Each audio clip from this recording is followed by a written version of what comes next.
सभी भक्तजनों को जय श्री कृष्ण।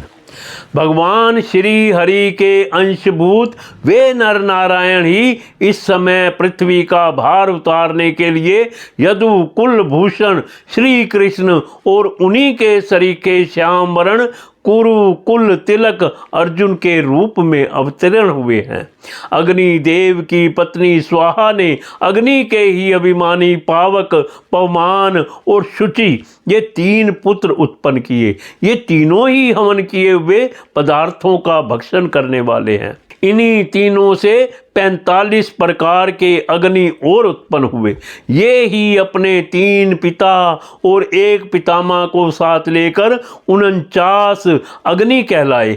वेदज्ञ ब्राह्मण वैदिक यज्ञ कर्म में जिन 49 अग्नियों के नामों से आग्नेयी इष्टियां करते हैं वे ये ही हैं: अग्निश्वात, ब्रह्मशदु, सोमप और आजपय। ये पितर हैं।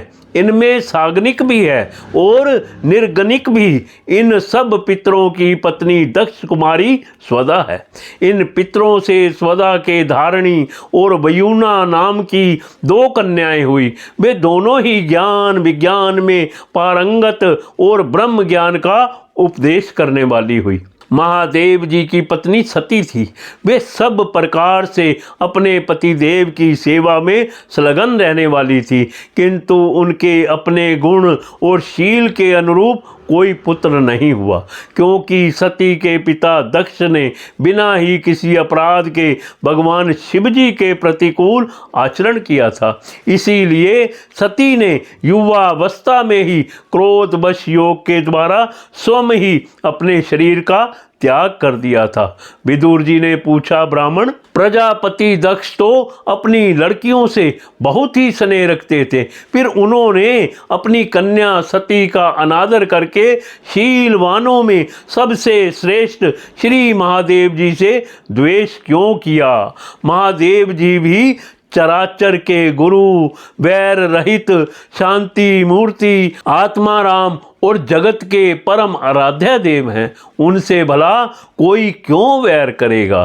भगवान, उन ससुर और दामाद में इतना विद्वेष कैसे हो गया, जिसके कारण सती ने अपने दुस्त्यज्य प्राणों तक की बलि दे दी? यह आप मुझसे कहिए। श्री मैत्रेय जी ने कहा, विदुर जी, पहले एक बार प्रजापतियों के यज्ञ में सब बड़े बड़े ऋषि देवता मुनि और अग्नि आदि अपने अपने अनुयायियों के सहित एकत्र हुए थे।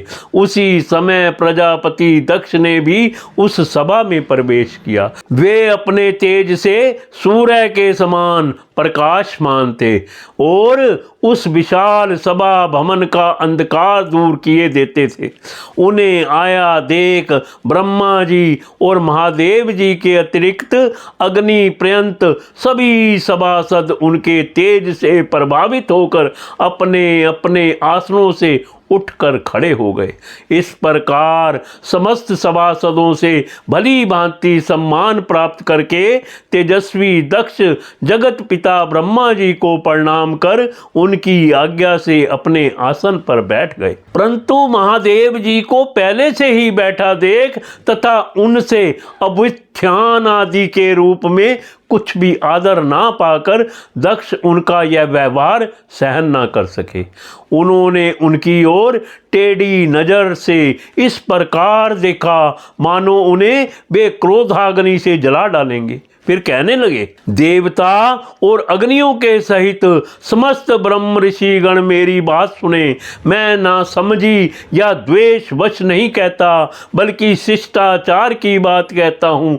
यह निर्लज महादेव समस्त लोकपालों की पवित्र कीर्ति को धूल में मिला रहा है। देखिए, इस घमंडी ने सत्पुरुषों के आचरण को लांछित एवं मटिया मेट कर दिया है। बंदर के से ये नेत्र वाले इसने सत्पुरुषों के समान मेरी सावित्री सरीखी मृगनयनी पवित्र कन्या का अग्नि और ब्राह्मणों के सामने पानी ग्रहण किया था, इसलिए यह एक प्रकार मेरे पुत्र के समान हो गया है। उचित तो यह था कि यह उठकर मेरा स्वागत करता, मुझे प्रणाम करता, परंतु इसने वाणी से भी मेरा सत्कार नहीं किया।